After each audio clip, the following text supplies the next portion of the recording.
Tuesday afternoon to you, 4 o'clock time for Sports4CLE. Thanks for joining us. Hope you're having a good afternoon. Training camp starts end of the month for the Browns out Greenbrier, West Virginia.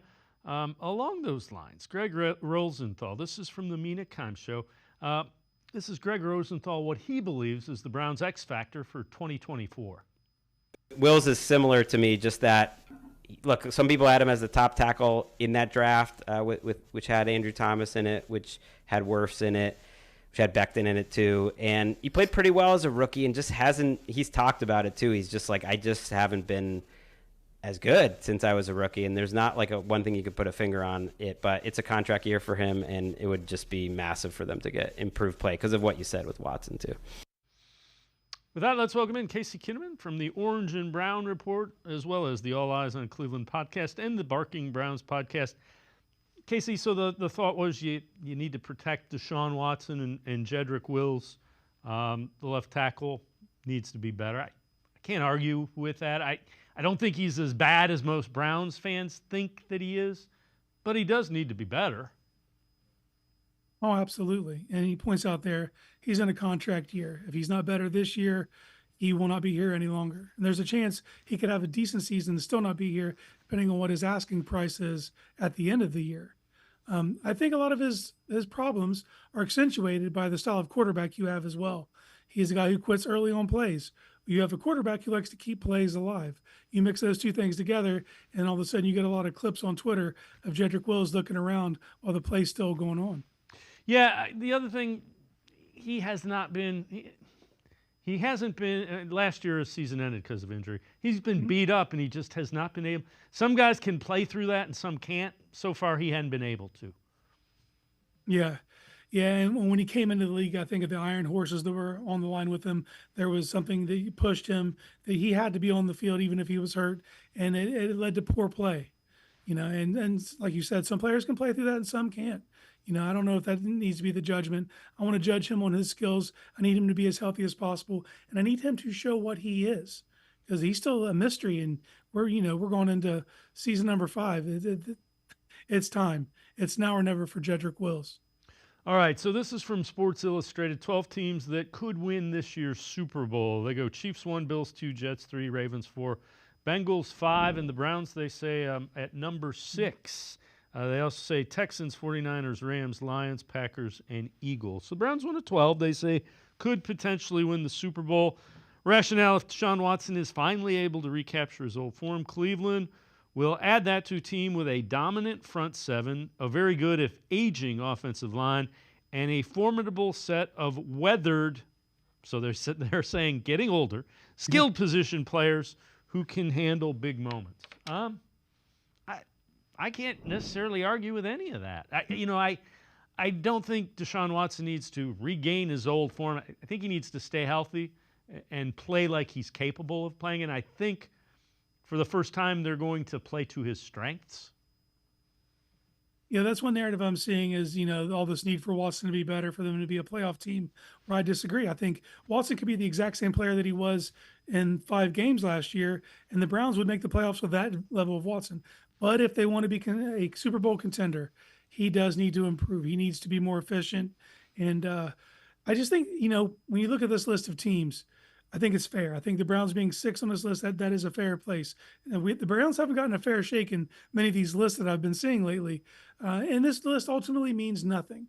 But every year when you go into the season, there's going to be a handful of teams that have a legitimate shot to make the Super Bowl. And the Browns are finally among those teams. I think this is just proof of concept. So this also from Sports Illustrated, 3 keys to the Browns being in Super Bowl contention in 2024. Number 3, the run game must be consistent. They say Nick Chubb is expected to get back on the field at some point in time. They need to run the football without question. Defensive forced turnovers are a must. And the offense can't turn the ball over at the rate they did either. I'll add that footnote to it. And Deshaun Watson must stay healthy and perform is the top one. And if they're going to get to the Super Bowl, he probably needs to play 16, 17, 18, how many ever regular season games. Can't miss a ton. Yeah, that's the key, the health. because if he's healthy over the course of the season, you actually get to evaluate what he is. And he's a guy who starts slow and builds. So you need him to play, like you said, 15, 16, 17 games for that to play out over the course of a season. So I think if he is healthy, he will perform. The running game, I think, is something that's key that we don't talk about because their inefficiency to run the ball last year over the second half led to the Browns being unable to close out games, forcing them to throw to end games. And in this league, you want to throw to get a lead, and you want to run time off the clock in the second half through your running game. The Browns were unable to do that, and it put them in a position, and they were already turning the ball over at an alarming rate. And then you give them the fact that you have to throw to end the game. That just only went up. The Browns have to be efficient in their running game to end games this year. Yeah, sometimes we overlook the fact they were on their fourth and fifth tackles, and I'm sure you got to find a way, but I'm sure that figures into their inability to run the ball late in games. Yeah, we kept hearing next man up, but when you get that far down in the pecking order, to have expectations of grandeur in your head, they just didn't have the guys out there to do it. So I expect them to be more efficient running the ball. One thing that they need to improve upon is, we're spoiled because of Nick Chubb. We're used to having a guy back there that when the other team knows you're running the ball, you're still able to do that. Well, in the NFL, that is something you have to be able to do at crucial times in the game, is to be able to execute when the other team knows what you're doing. They just didn't have it last year. So that's something they need to improve upon. We'll see if Andy Dickerson's arrival can get the running game off the ground again. And the defensive creating turnovers, yes. The offense cannot turn the ball. I mean, they were negative. They were one of the worst teams in the NFL. I believe it was second or third worst in turnover differential. Mm-hmm. Normally, when you do that, you're destined you're in for a 4 or 5 win season. You got to be positive in the turnover game. Exactly. And the plus defense 7 did or a decent 8 job for the year.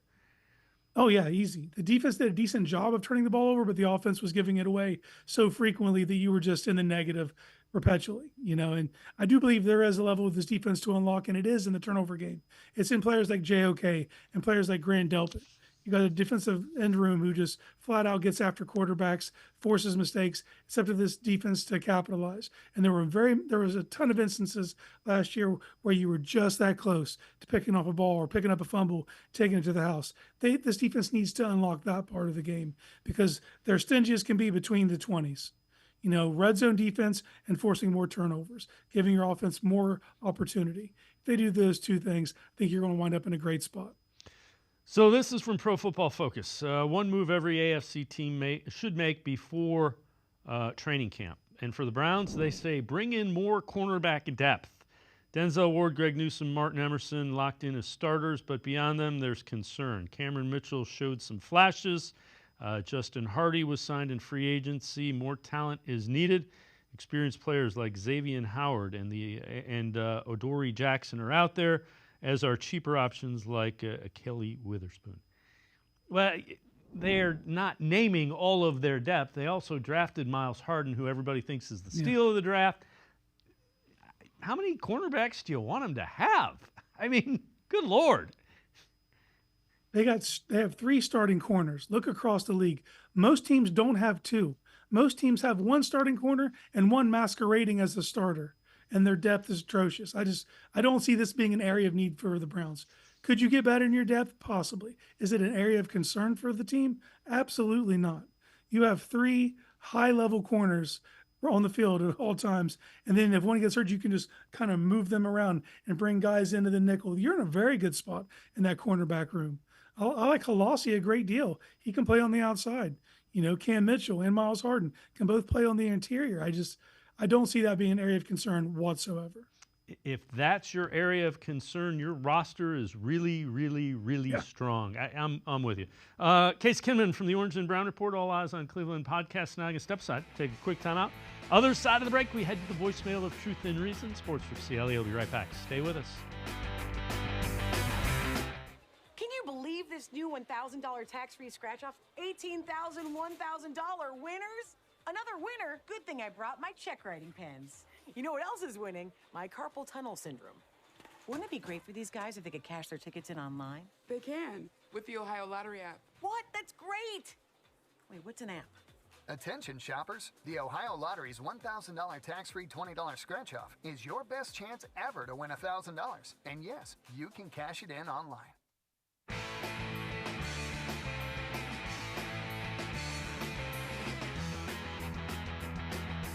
We continue talking Browns with Casey Kinnamon from the Orange and Brown Report, Barking Browns podcast. Let's head to the voicemail of Truth and Reason. Yes, hello, gentlemen. This is Jim from Rochester. You don't win games on your first scripted plays. The idea is to play through the game. And as far as Myles Garrett goes, he winds up first half of the season playing like the Pro Bowler he is, and the second half he disappears. And don't give me the triple and double teamed. Most guys are triple and double teamed. Our guy played the Houston game against a rookie tackle who ate him up, okay? Come on, guys. I just want to get to the point where we're all on the same page, and believe me, we are not. As always, appreciate all of the voicemails. Casey, so his scripted plays comment is relative to a stat. Now you can argue your scripted plays, Jim. Stats say if you score first, 70% of the time, the team that scores first wins an NFL game. That's not interpretation. If the first 15 plays are scripted and you score first, you have a 70% chance of winning the game. Now, I'll give you in-game adjustments, critically important, but you're arguing stats. And you're also arguing stats relative to Myles Garrett. He is the most double and triple team guy in the league. PFF tells you that. Not me. PFF. They sit there and they watch tape. Not like you. They watch tape. He is the most double and triple teamed guy in the league. So you can argue that, but you'd be wrong. I know if I should touch that, Dave. You did that perfectly. Yeah, I think scoring first is awesome, and I think you should do that every time you get an opportunity. To say that scripted plays don't matter, that's insanity to me. And it would we like Myles Garrett to finish strong in the season? Absolutely. I'm not discrediting that, but he is statistically the most double team player in the modern era. Like he's a math changer. He changes the way offenses have to approach. He forces offenses into quick game because they can't hold on to the ball. And he still gets home even with the double and triple teams. So I don't see any merit to this argument whatsoever. So along those lines, overall pass rush win rate on third and fourth downs. Third and fourth downs, important downs in the NFL. I don't think anybody's going to argue with that. Sam Monson tweets this out. These are the best overall pass rush win rates on third and fourth down. Aaron Donald, number 1, 28.6. Nick Bosa, 2, 28.1. Myles Garrett, 3, 28.0. And those are guys that aren't double teamed or triple teamed as much as Myles Garrett is. Yeah, just crazy numbers. That is, when you add what he brings to the table, and then you add a player on the other side who's even like in the high teens. The high teens is an absurd number. As Zadarius Smith, you start to put all this together. Myles 28% on third and fourth downs. When the other team knows they're passing, when they have to get their pass sets, and they have chips, and they have tight ends coming across formation to slow Myles down, 28%. That is absurd. That's absurd. Aaron Donald, first ballot Hall of Famer.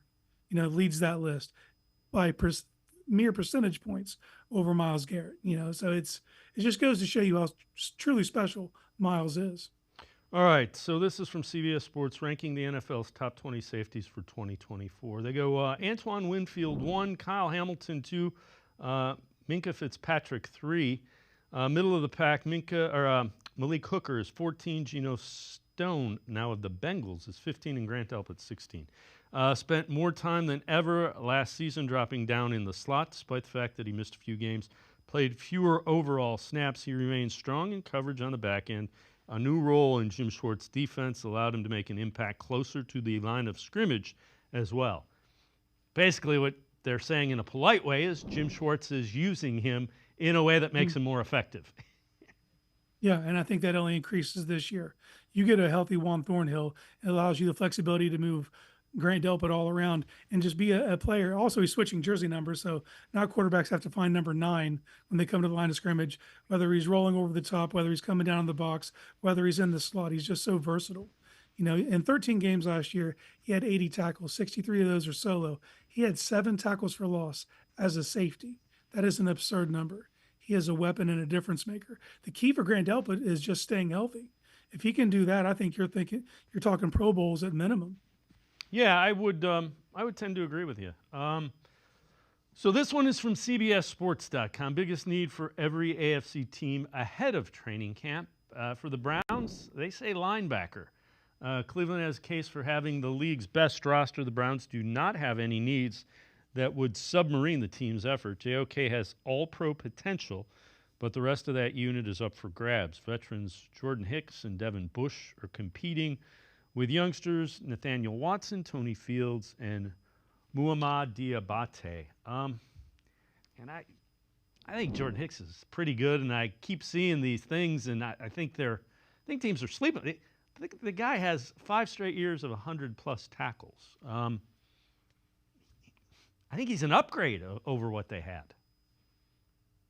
Yeah, absolutely. I think all these articles I see with this preface that the linebacker is a place of need is undervaluing what Jordan Hicks is. He's an automatic 100 tackles. And then when you have a player like JOK who consistently gets behind the line of scrimmage, and even when he doesn't make the play, he redirects ball carriers, having a guy to clean up like Jordan Hicks is imperative. And he's not competing with those guys. It's his spot. The Browns run 2 linebacker sets the vast majority of the time. Now, there's going to be games against Baltimore, maybe Philly, where you see more 3 linebacker looks. But in that case, you also have a rookie, Nathaniel Watson, Devin Bush. You have players you can rotate in and out. If you have to give JOK a breather, you got a player like Tony Fields. We really don't know what Diabate is, but I do not see linebacker as a position of need. I think it's in a much better spot this year than it was last year. What I would say is look at tight end. That would be the area of need for me.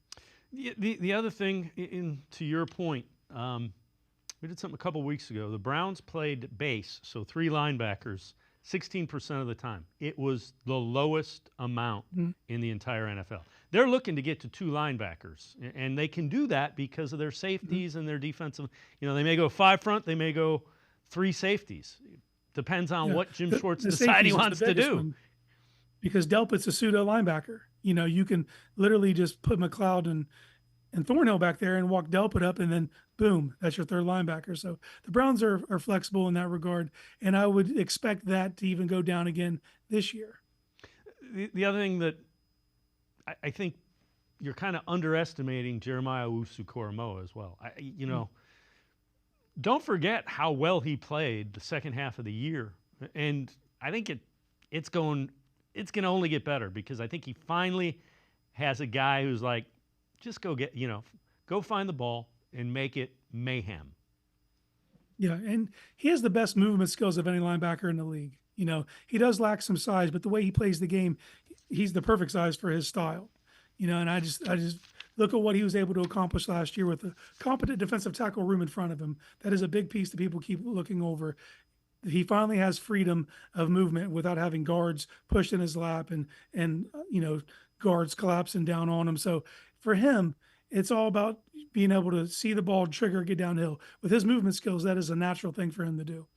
And you can be sure Jim Schwartz has had an entire offseason to say, all right, let's do this with Delpit and this with Jeremiah Owusu-Koramoah. That's when he's talking about change-ups and curveballs. That's what he's talking about. Well, those are the 2 players that I always point to just being weapons, being just whiteboard players that when offensive coordinators in their meeting rooms, obviously you got 95. You're worrying about 95. But now you got 6 and you got 9, and they can move around and they can do a ton of different stuff. So for me, the more players that you have that offensive coordinators have to spend time on during meetings and during practices, it suits your defense. It just gives you an advantage. So having a player like Delpit, having a player like JOK that are basically position agnostic, it can do so much. They can do coverage, they can come on blitz, they can support the run game, and they can affect the game behind the line of scrimmage, which is uncommon for back-end defensive players. Casey Kinnamon and I are going to step aside, take a quick time out. Other side of the break, we'll turn our attention back to the offense. Sports4CLE. I'll be right back. Stay with us. Come back to go forward. Back to learning new things. Back to pursuing your dreams. Tri-C has flexible learning options to fit your life. And every year, more than 1,000 local companies provide Tri-C students with real-world learning. The right education can boost your lifetime earning power by hundreds of thousands of dollars. Start now with a college education you can afford. Try C, where futures begin.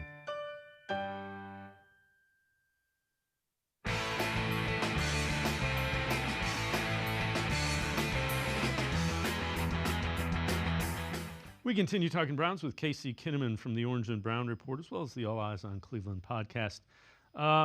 Kyle Brandt on Deshaun Watson's importance to the Browns in 2024. This from the Mina Kimes Show. I mentioned before the most pivotal player in the NFL, and I think it's Deshaun Watson. Pivotal just being like he determines so much. If he's great, they could win the Super Bowl. If he's average, they could go 6-11. I think he just means that much. And there's just, for a guy that we've seen play so much football, it's just such an enigma. I have no idea if he's even good on the Browns. I don't know what he brings to the table. And it's like, there were conversations at the end of last year about, should they just go with Flacco next year? Like, come on, it's so strange. But I think he means so much. The roster's there. The coach is amazing. I don't know what the quarterback is. That's literally why they didn't bring Flacco back, because he was too good. Because he's better. That's crazy. I mean, Yeah, that's not good. Well, Casey, they didn't bring Flacco back because they're changing the offense. They're going to do things a little differently, but I get people that don't understand. If you want to sit there and say, I don't know what you're getting from Deshaun Watson, I can't argue with that. Yeah, same. I mean, we need a larger sample size. I think that's everything points to that. It points to his health. If he's healthy and can play the breadth of a full season, we will know where we stand with Deshaun Watson. Until we have that, we're going to see these brief glimpses, and he could have 2 good games, 1 bad game, 2 good, kind of riding that roller coaster. You need to see it play out over the course of a season before you know what you have. You already know you can win with him. You've done that in your short sample size. You need to see that expand and see if it develops, and to the point of, they didn't bring Flacco back. Well, they didn't bring a ton of offensive coaches back either, so they could change the system. They're going to tailor everything to Watson. So health depending, we're going to find out what we have in Deshaun Watson. Well, you have to do that. That's why you traded the draft picks that you traded. That's why you gave them the money that you're giving them. At some point in time, you got to find out. And I'm with you. We don't know at this point. Yeah, they are all in. They are pot committed to Deshaun Watson in 2024. You've shifted the entire offense around. We can have assumptions of what it's going to be, but it's all going to be a work in progress, and we're going to find out as it unfolds. And I'm excited for it. I'm excited for the possibilities. You look around the league and see all the innovation that's happening, and I think you're going to start to see that in Cleveland. A lot more motion. You're going to start to see things open up, and we're going to see more shots. And that's something Deshaun Watson's done well throughout his entire career, is throw the deep ball down the sidelines. So that's something I'm looking forward to. I'm looking forward to seeing if Jerry Jeudy, Elijah Moore, Amari Cooper, you have weapons in place. Now we just need to see it come to fruition. So this is from Dov Kleiman. Games with less than 200 yards passing the past 2 years. So the Bears are number 1 with 28. Remember, this is out of 34. Panthers 26, Giants 25, Steelers 22. Tied for 5th, Titans and Patriots at 21. Falcons with 20. This one surprised me. The Ravens are 8th with 19. Commanders and Jets at 18. And the Browns are tied for 11th with the Rams and Colts with 16. So roughly half of the games, less than 200 yards passing. That's got to change. It's the 2020s. You're supposed to be able to throw for more than 200 yards in an NFL game. Yeah, and just the sheer amount of teams you're seeing on that list, and surprising ones, the Rams, to me, that's puzzling to me. But I think it speaks larger to the defensive philosophical shift, to everybody playing that 2 over, creating the umbrella on top, not letting people get behind you, trying to limit explosive plays and make people beat you horizontally, which teams are more than happy to do. You've seen teams, there's a high amount of crossers, early slants, You're seeing all that in the league, but it's also about bending and not breaking, is what you're seeing from defenses, and offenses have been forced to kind of throttle down a little bit. Even the quarterbacks that we think of as being the most explosive, the Kansas City Chiefs don't have that many explosive plays as they have traditionally because of the way defenses are approaching. There's always an ebb and flow, and at some point that is going to break. Offenses are going to figure it out, and you're going to start to see that number escalate. But there are several teams on that list that surprised me, including Cleveland. Yeah, I mean the one that really, you think Lamar Jackson and that offense. But yeah, Stafford with the Rams, that one was a surprise as well. Not surprised by the Steelers. I'm really not surprised by the Bears. Those don't surprise me. Yeah, and that was an alarming high number. I think 28 for the Bears. I mean, that's abysmal. That's the reason you draft a quarterback number 1 overall right there. Yeah, I mean, the question is it the you only had 6? So what that means, the last 2 years you had 6 games total. So an average of 3 a year where you've thrown over 2. I mean, that's bad. Yeah, you would think that there might have been that many rushers that have had 200 yards in that same span. To see the quarterback can't get it over 200 yards. You're not going to win many football games if you're putting less than 200 yards up in the air in today's NFL. So this is from Pro Football Network. One regression candidate from all 32 teams. For the Browns, they say David Njoku, tight end, emerged onto the scene in 2023, hauling in career-high 81 receptions for 882 yards and 6 touchdowns. Despite Njoku's success last year, it's fair to wonder if it's truly sustainable. Jerry Jeudy's arrival could impact the number of targets that Njoku sees this season, which could cause his numbers to take a hit. Yeah, anything could cause his numbers to take it. I think, the choice route and the match, I think the way I expect them to play offense, I think his numbers are going to go up because they're going to look for mismatches with him. Mm-hmm.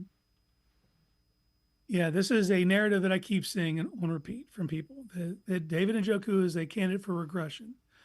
I don't know what they're seeing. I don't know what I'm seeing that's making me think otherwise then, because he had 123 targets last year. The vast majority of those are in the second half of the year. I keep coming back to the number 8. He has to see at least 8 targets a game. There's no way that he should be the focal point of a passing game because of his ability to do things after the catch, move the chains, be physical, and kind of dominate, in that way.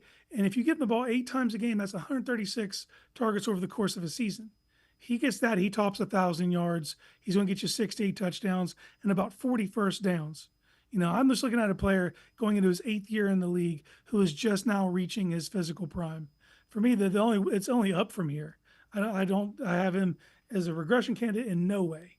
I think that for sure this is the year that he gets mentioned among the top tier names. I already think he's a top 2 overall tight end. I'd probably give Kittle the nod over him, but that's a small group of guys who can truly do everything from the position. But this is the year he takes the leap and joins that name as a receiving tight end.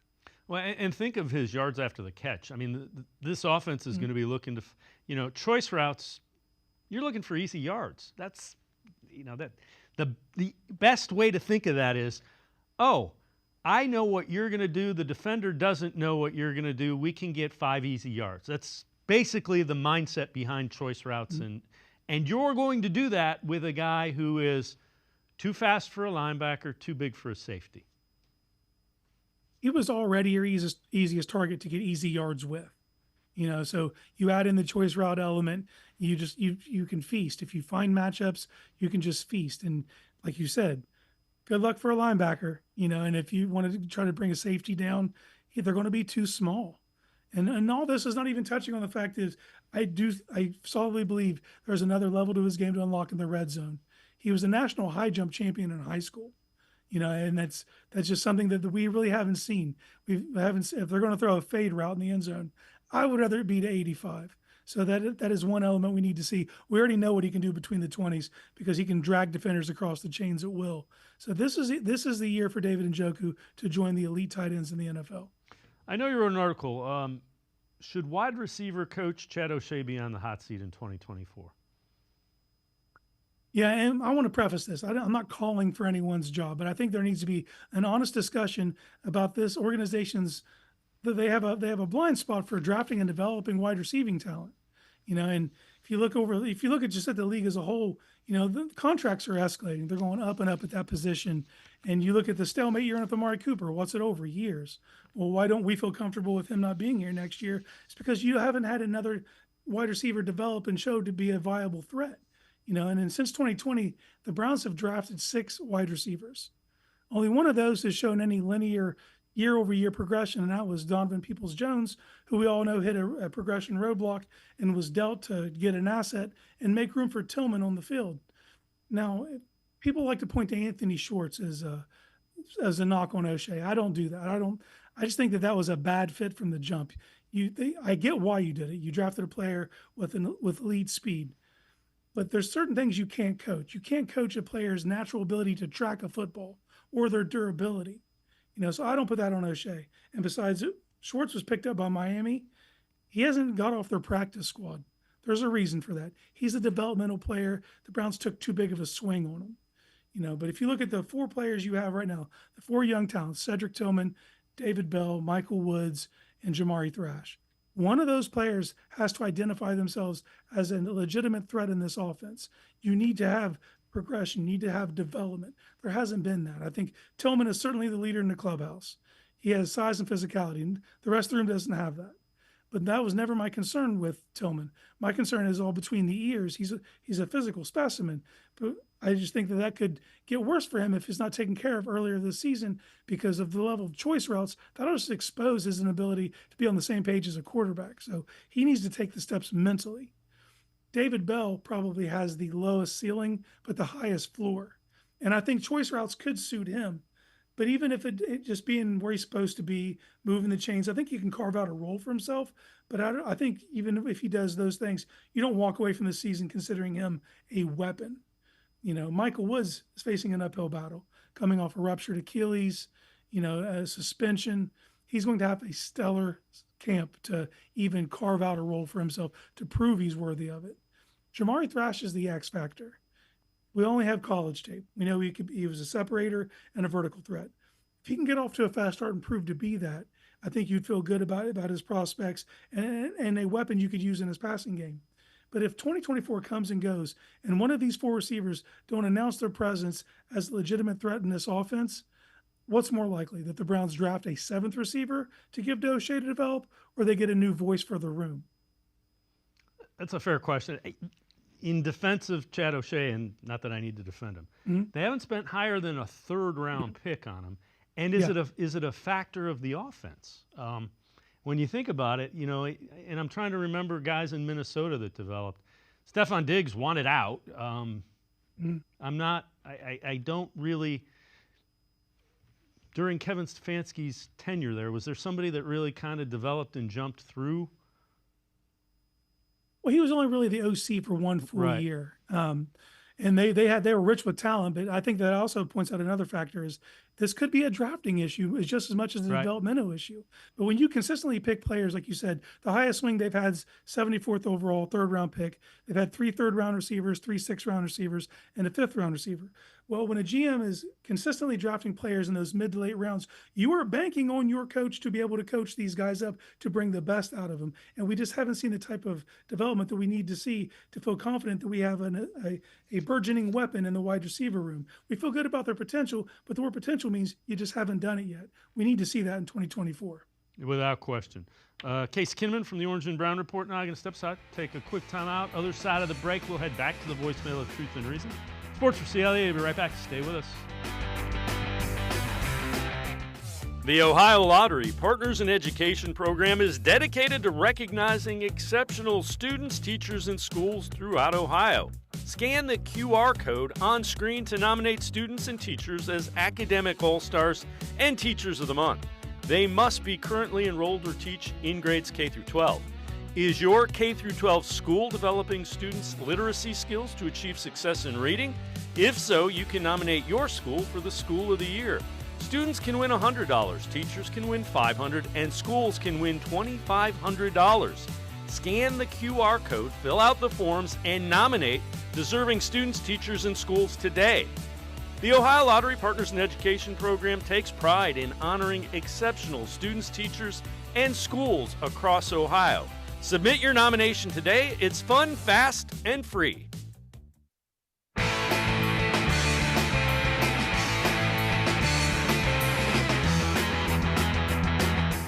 We continue talking Browns with Casey Kinnamon from the Orange and Brown Report, All Eyes on Cleveland podcast, as well as the Barking Browns podcast.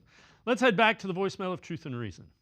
Yes, my name is Carl. I'm calling from Rochester, New York. I read an article on the Cleveland Brown website about the Browns, and the gentleman said that Kevin Stefanski should be fired after 2025. I kind of agree 100% with the man. He said his play calling is suspect. If we fall behind the game, he never adjusts. We always lose. Talks about the locker room. We don't have a locker room because we don't have anybody who talks. Nobody says anything, including our coach. So we have no motivation. And this is what's going on all the time. I've heard many emails from other callers. So I agree 100% with them. Thanks, guys. Go Browns. As always, appreciate all of the voicemails. Casey, Rochester, a rough room today, huh? I disagree. Your coach won with 4 different starting quarterbacks and made the playoffs. He's doing something right. The team is motivated. You don't like what he says in press conferences? Well, I get it. But if I'm him, I don't know that I'm doing anything different in those press conferences. And not just the press conferences. He's pointing to the locker room of Stefanski not being a raw guy, but that's why you have to have a diverse set of personalities on your coaching staff. If you have a coach that is a steady demeanor, even keeled, the way Stefanski is, the way the most successful head coaches in the NFL are, you have other coaches that do that. You know, you got a Deuce Staley, you got a Jim Schwartz, you got guys that'll light people up and be that vocal presence. You know, was Bill Belichick a raw guy? Is Andy Reid a raw guy? Like, I don't see the value in that. I see the value in a CEO-type leader that Stefanski is, and I don't care what he says in press conferences. Whatever matters is that the players believe in him as him being a leader, and they echo his sentiments all the time. I don't agree that we don't have a locker room in Cleveland. I think that foundation has been laid over the last 4 years. I think you have a very solid foundation in the locker room. The in-game adjustments, I'll hear that argument, but everything else, to me, that's just noise. Yeah, that's probably valid. You know, in-game, I sit there and watch and go, we're going to do that? We're going to still do that? But I've also heard no one say that he's getting fired in 2025. They extended him. I mean, he took over a team that was 1-31.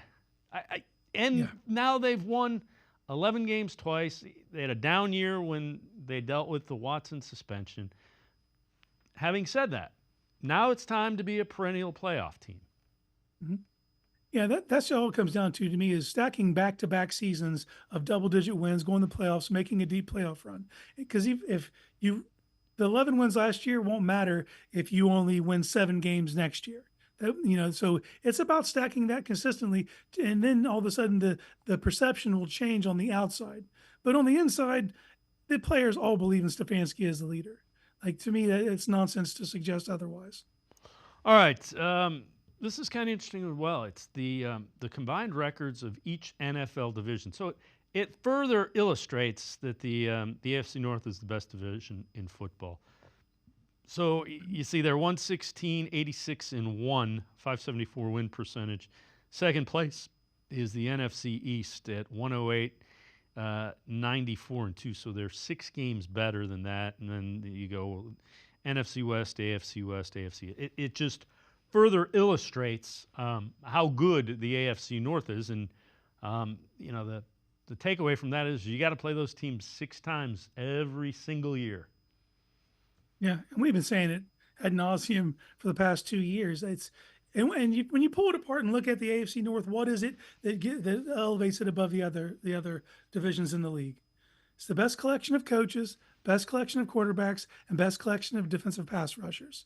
You put those 3 things together, you get the best division in football, and those numbers just reflect that.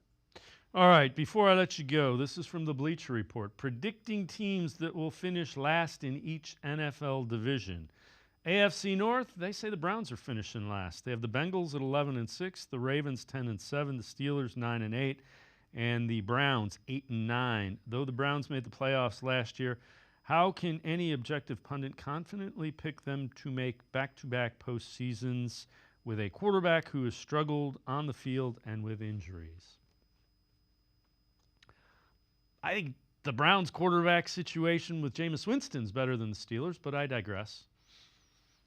Yeah, I actually have an article coming on about tomorrow, a response to this exact thing from Bleacher Report and author Maurice Moten, and he hangs his argument on two players. One, as you could guess, is Deshaun Watson, and to your point that he was talking about the injuries.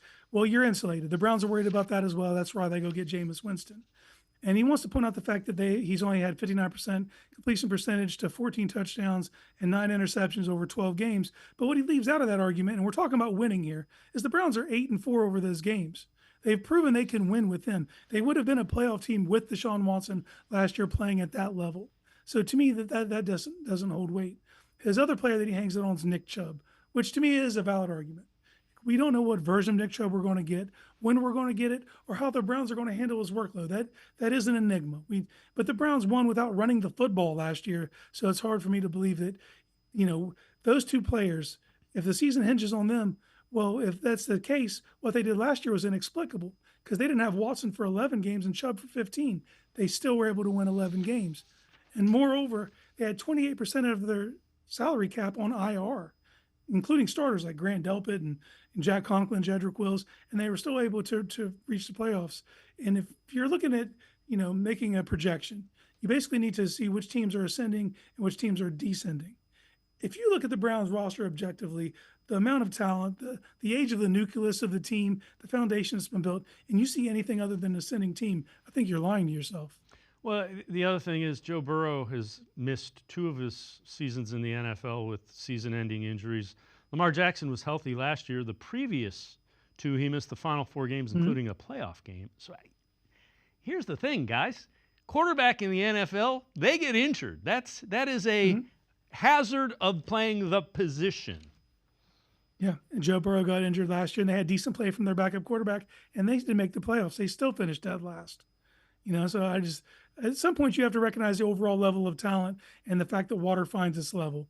When you look at those two facts, there's no way Cleveland finishes last in this division this year.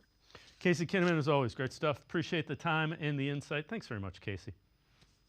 Anytime, Dave. Thanks for having me. Casey Kinnamon, make sure you check him out. Orange and Brown Report. He is also the co-host of the All Eyes on Cleveland podcast and the Barking Browns podcast. We're going to step aside, take a quick time out. We continue talking Browns. Jacob Roach from BrownsWire.com. Straight ahead. Stay with us.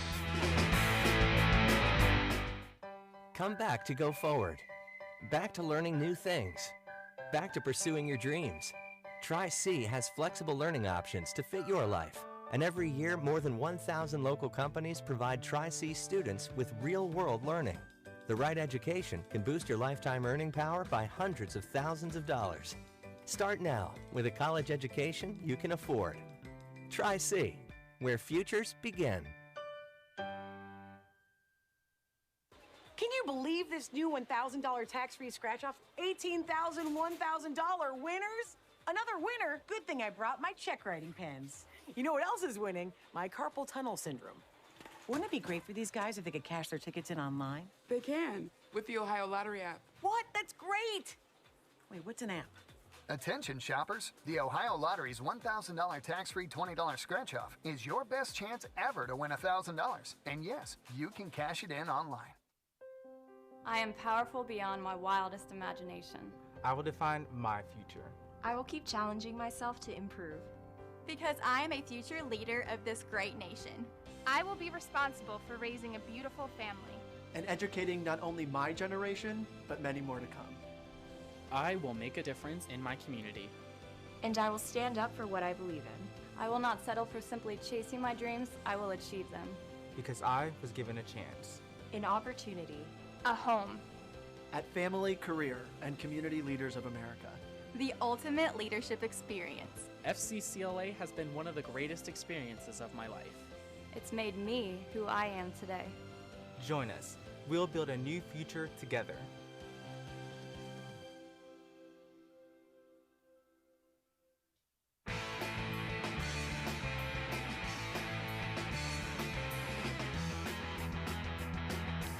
We continue talking Browns on Sports4CLE. Mina Kimes on who she believes is the Browns' X factor for 2024. This from the Mina Kimes Show. The reason I went with the Browns offensive line is because we saw Deshaun Watson struggle so much under pressure. So the idea is if they can return to their high level of play, that would go a long way towards him playing decently. He's just a Conklin, from Jack Conklin. just because he is the one of Jedrick Wills, DeJuan Jones, who played decently well.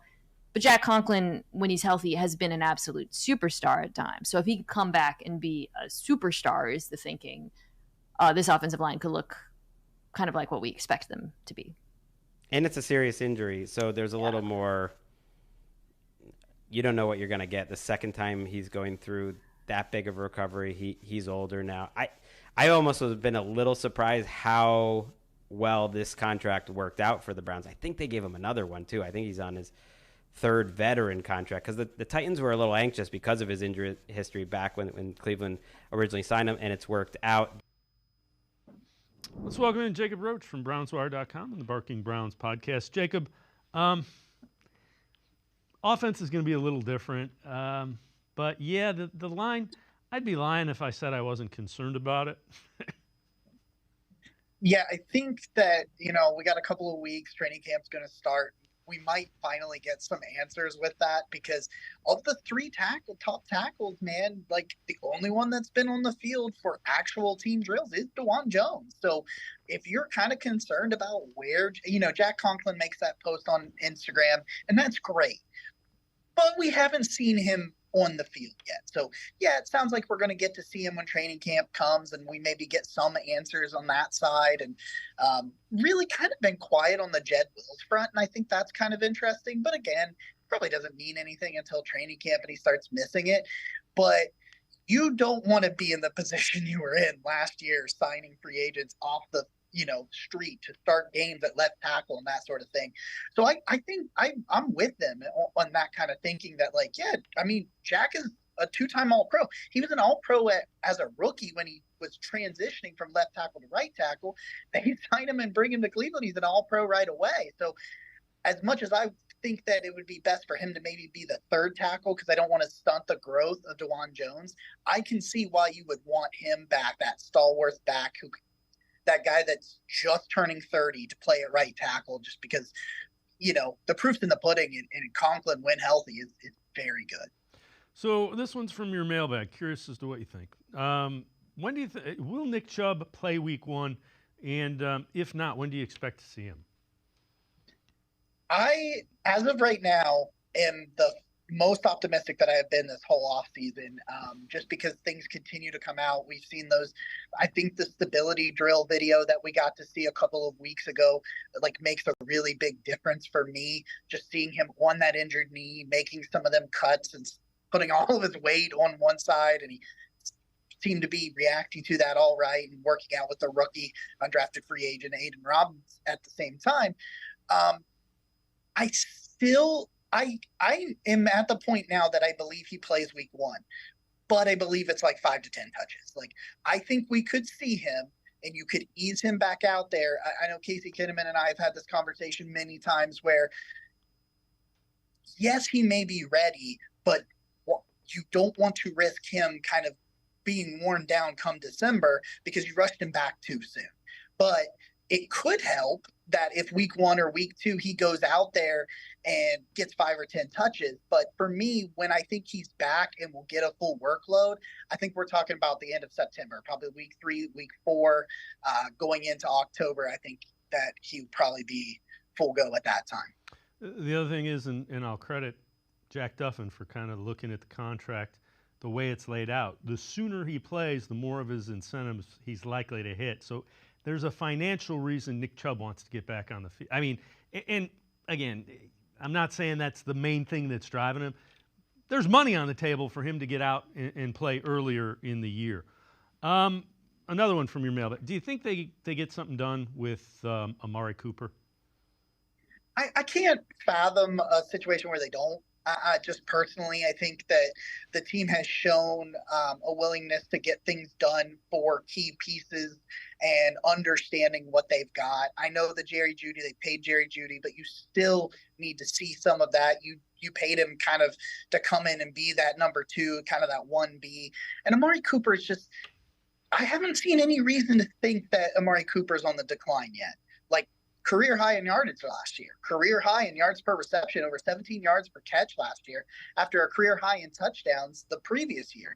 So the value of someone with that kind of background and that consistency and that comfort in this system. He's been with Kevin Stefanski. He's even been with Deshaun Watson in those 2 limited stints that he's had due to the injury and the suspension. But it just doesn't make sense not to figure something out. And I think right now we're not getting anything because everybody's on summer vacation.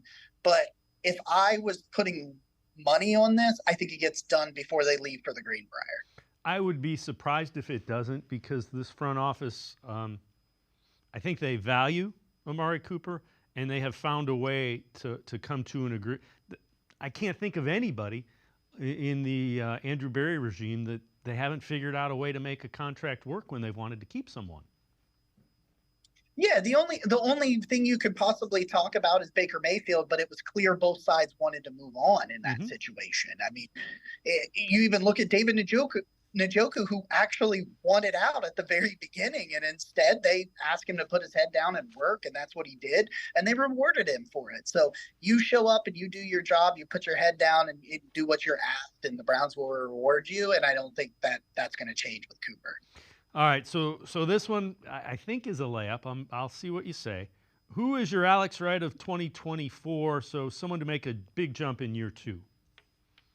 It's Cedric Tillman. It's Cedric Tillman for me, just because I've said it before. I just think he has something unique that you don't get for the rest of the room. You've got good route runners. Jerry Jeudy's a really good route runner. You got Amari Cooper, Mr. Johnny on the spot. He'll be where he needs to be when he needs to be there. But none of them have a blend of size, physicality, and athleticism like Cedric Tillman. He is a bigger bodied wide receiver. Wasn't asked to run a ton of different routes at Tennessee, and you saw that kind of happen where some option routes where he wasn't where Joe Flacco wanted him to be and that sort of thing when that happened. But I think his red zone ability you go back and watch some of that stuff at Tennessee and you just look at the physical traits and the athleticism that he can high point the ball really well in my mind. And his big, large frame, long arms, it makes him just a really great jump ball in the red zone. Things are tight. They're condensed. You got to be more physical. You got to want it more. And I think Tillman has all of those traits to be a guy that can be a number 2 wide receiver.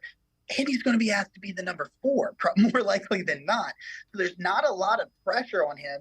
Similar to Alex Wright. Alex Wright was a very role-dependent player in year 2, and he was just leaps and bounds better. And so they bring him in. It's like, hey, we need you to be that, hey, it's 3rd and 9. We need at 11 yards.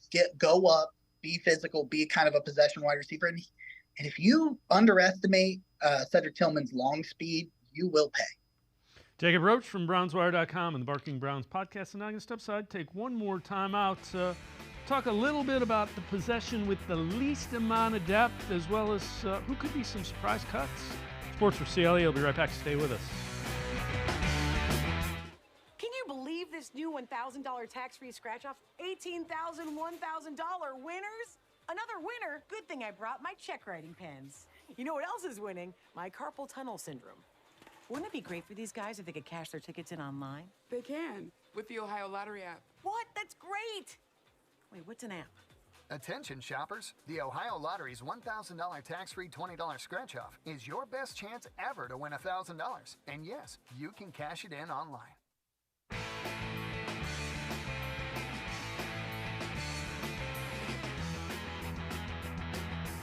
We continue talking Browns with Jacob Roach from BrownsWire.com, as well as the Barking Browns podcast. So, Jacob, who do you think some surprise cuts could be on the defensive side of the ball?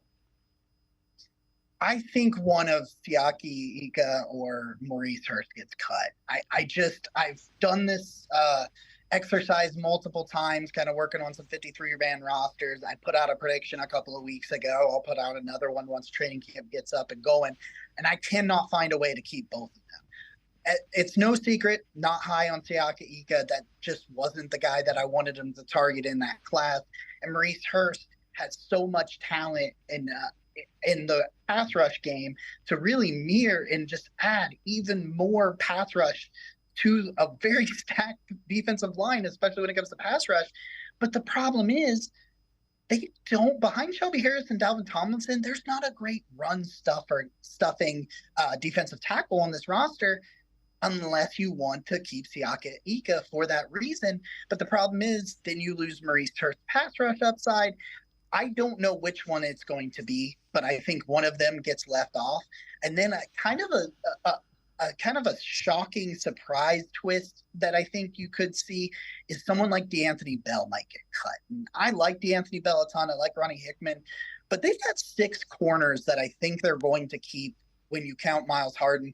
And then you are they going to extend it to 11 DBs? Are they going to stay? They were 5-5 last year in the initial 53. Will they go 6-5 and keep 5 safeties, or will they go down to 4 safeties? And if that happens, DeAnthony Bell or Ronnie Hickman will probably be the guy on the outside looking in. So one of that, either Siaki Ika or Maurice Hurst, and then on the other side, I think DeAnthony Bell or Ronnie Hickman. One of those guys, 2 of those guys are probably going to get cut. The new kickoff rules will factor in because somebody's going to have to be tackling people 10 yards away on the kickoff. So that will factor into their decisions as well.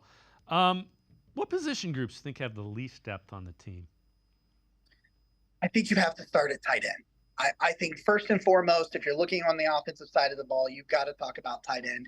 I like Jordan Akins. I was really high on that signing last year, has the, repertoire already with Deshaun Watson from the time in Houston. And I think he's kind of an underrated athlete at the position. He's not David Njoku level of an athlete, but he's a pretty good athlete, and he's been around the NFL for a while.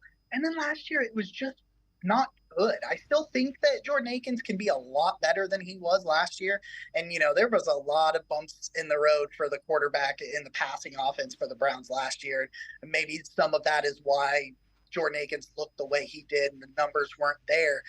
But even if you see a jump in Jordan Akins, he's not known as a blocker. And there's not a tight end on this roster that is an above average blocker that's not named David Njoku. So talking about after Njoku, looking at the depth, and it's like, I only see 2 NFL caliber tight ends on this roster right now, and one of them doesn't block. And so for me, it's like, you got to at least find another tight end that can block and be in some of those heavy packages, or you're going to have to completely lean into the extra offensive lineman, and maybe that works out, maybe it doesn't, but you would like to at least have 2 blocking tight ends, because if David goes down, man, like there's nobody else there. And I think linebacker, it's pretty close behind that, just because I think after Hicks and after JOK, you're betting on some guys like Devin Bush. He's shown that he can be really good. His rookie year was great in Pittsburgh. Really hasn't been that guy after that. I really like Nathaniel Watson, but he's a rookie, an older rookie who, was taken late day 3 and that sort of thing. Tony Fields has kind of been up and down. And you look at, a guy like Mahmoud Diabate, and I think he's more of a pass rusher than like a inside off-ball linebacker. So tight end is up and away, I think, the worst depth on this roster, but I don't think linebacker is that far behind. All right, this from Dog Pound Daily. 4 Browns whose stock has fallen ahead of training camp. Number 4, running back Jerome Ford. Number 3, the aforementioned Siaki Ika, nose tackle. Number 2, Jedrick Wills, left tackle. And number 1, Elijah Moore. We've already talked about Ika. Jerome Ford, I don't think his stock's fallen. I'm not quite sure why people are talking about that. I think the Browns were happier with his year than fans were, and I've been critical. Too many runs that gained nothing. Yeah. I think that I think we kind of got hung up on a lot of those plays with Jerome Ford, because if you go back and you look at it, I mean, he had well over 1,000 all-purpose yards. I mean, he produced. And I think the biggest issue with Jerome Ford in terms of this kind of stock down kind of player, because it's not just Dog Pound Daily. I've seen him as like a trade candidate, a cut candidate on some other publications, and I think we talked about it last week on the show. But I think they bring in 2. They bring in 2 more running backs, 2 guys that have done some stuff in the NFL with Hines and Foreman. And then you kind of get just the thing that I think that why Ford is undercut so much is he's just not Nick Chubb. And so I think a lot of people that cover the Browns are like, well, he was nowhere near Nick Chubb, so he must have stunk. And when in reality, he was fine. He's a very good number 2 running back. I think he'll be number 2 in the NFL for a long time. But when you're trying to live in the shadow of 24, and sometimes it's really hard to live up to those shoes and fill those shoes. Yeah, and relative to Jedrick Wills, that's another one. He's got to play better, without question. But I think the Browns are higher on him than most fans. Yeah, and they've stayed that way, I think, for majority of his career. And one thing that gives me hope about Jedrick Wills is the same thing that gives me hope about Deshaun Watson. The last time we saw Jed, he was playing pretty good football. I mean, you go back to his rookie year, he struggles at times as a run blocker, but he's a good athlete. And I think some of his pass protection stuff as a rookie in 2020 was really good. And then he comes out of the early bye week last year, and I was like, that's the dude that they drafted 10th overall. And unfortunately, just like Deshaun Watson, injury takes the rest of his season for you. And now you're sitting here going, I got to pay you a lot of money this year, and I got to make a decision to let you walk or find a new left tackle. And I'm not sure what you are. And so, fans want to put DeWand over there and all those sorts of things. And I think a lot of it comes back to the inconsistencies and the fact that he is in a contract year. And, the going rate for even average left tackles is ridiculous. Jacob Roach, as always, great stuff. Appreciate the time and the insight. Thanks very much, Jacob. Thanks, guys. Jacob Roach, make sure you check him out, brownswire.com, as well as the Barking Browns podcast.